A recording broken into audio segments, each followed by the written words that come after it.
Alors concernant le deuxième projet, soit du premier TP ou du deuxième TP qui est dans, c'est le même. L'objectif de ce projet, c'est la détermination de la longueur d'onde guidée à l'intérieur du guidon, la longueur d'onde lambda G. Donc pour étudier la longueur d'onde, on va réaliser le montage suivant.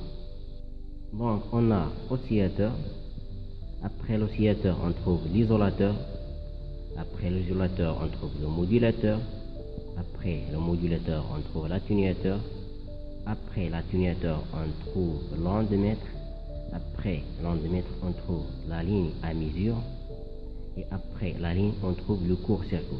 C'est un guidon court-circuité. Pourquoi on utilise un court-circuit? Pour avoir des ondes réfléchies. Pour parler de l'onde stationnaire. L'onde stationnaire, on peut dire que c'est la somme d'une onde incidente et une onde réfléchie.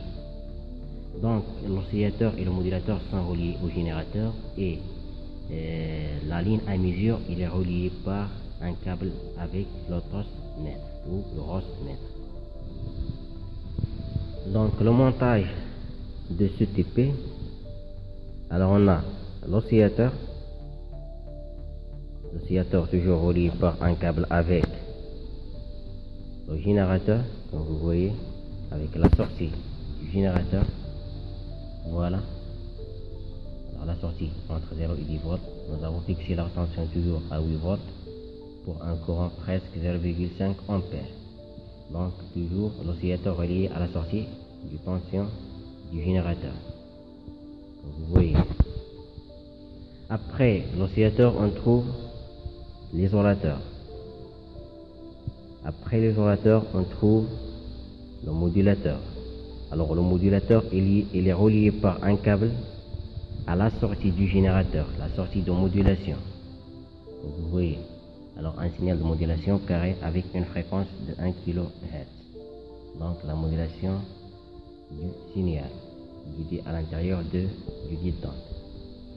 Après on trouve l'atténuateur. Alors ATM100, d'accord, l'atténuateur. Après l'atténuateur, on trouve l'onde-mètre. Alors l'onde-mètre, vous voyez, fréquence mètre. Après l'onde-mètre, on trouve la ligne à mesure. Donc on peut dire que c'est un guide d'onde avec déplacement. Je peux déplacer le chariot, d'accord, du guide à n'importe quelle position.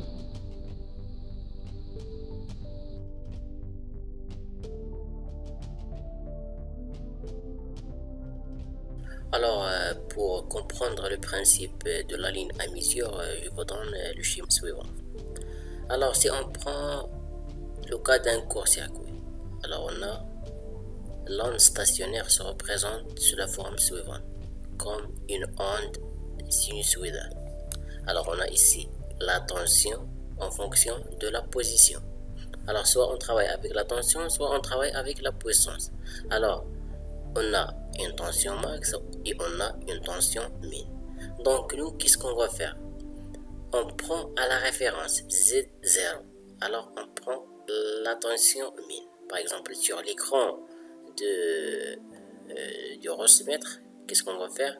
On positionne la ligne à mesure à la puissance min, d'accord, c'est-à-dire V min, soit je note la valeur de la puissance à la référence à Z0, c'est-à-dire au niveau de la charge. Au niveau de la charge, on a Z est égal à 10,5 cm. Donc je note combien V, ou plutôt combien la puissance, d'accord. Donc qu'est-ce que je fais?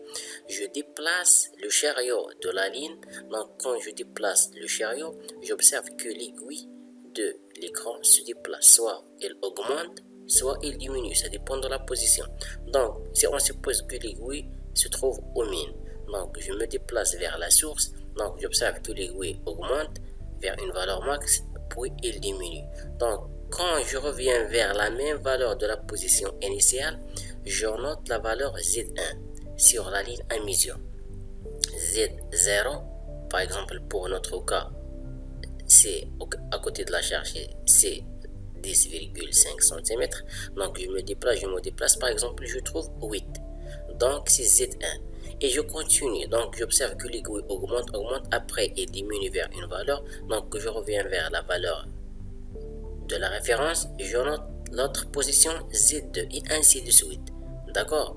Donc je peux déduire, alors pour le cas d'un circuit ouvert, la distance entre deux minimums, c'est lambda J sur 2. La distance entre deux minimums, toujours c'est lambda J sur 2. Soit entre deux minimums, soit entre deux maximums. Toujours la distance entre deux valeurs, les mêmes valeurs, c'est lambda J sur 2, entre deux maximums ou deux minimums. D'accord?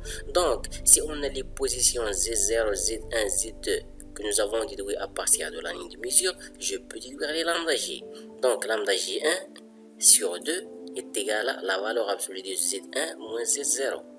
Lambda J2 sur 2 est égal à la valeur absolue de Z2 moins Z1. Et lambda J3, la même chose, Z3 moins Z2. D'accord? Donc, c'est pour déterminer les longueurs d'onde. Donc, on cherche la longueur d'onde guidée dans le guide d'onde. Donc, on calcule lambda J moyen.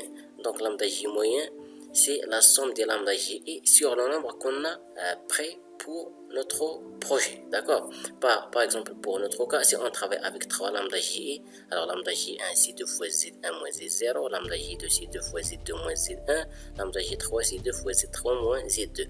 Donc, lambda J moyen, c'est la somme des 3 lambda J. D'accord? Lambda J1 plus lambda J2 plus lambda J3 sur 3. Donc, c'est lambda J moyen. Donc, il faut calculer l'incertitude. L'incertitude, c'est la valeur de lambda J moyen, la valeur absolue de lambda J moyen moins lambda J. Donc lambda J moyen moins lambda J1, on calcule lambda J moyen moins lambda J2 et lambda J moyen moins lambda J3 et on prend la valeur max pour les trois cas. Quelle est la valeur? Quel est le max? Donc lambda J total, c'est guidé, c'est-à-dire c'est lambda J moyen plus ou moins le delta lambda J. D'accord? Donc c'est le principe qu'on utilise pour calculer la longueur d'onde moyenne.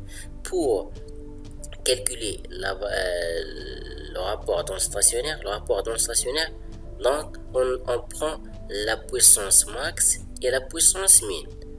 Donc quand je déplace le chariot de la ligne à mesure, donc je note la valeur min et la valeur max et on sait que le rapport d'onde stationnaire c'est Vmax sur Vmin. Et puisque le Rossmètre nous donne des valeurs en décibels, donc les valeurs qu'on a c'est Vmax moins Vmin. Alors nous on travaille avec des puissances, donc c'est Pmax en dB moins Pmin. C'est la valeur du rapport d'onde stationnaire en décibels. Donc après on convertit la valeur à l'échelle linéaire. Donc à l'échelle linéaire c'est 10 à la puissance la valeur qu'on a trouvée en décibels divisé par 10. Ça pour déterminer le rapport d'onde stationnaire. Donc c'est ça l'objectif de ce TP.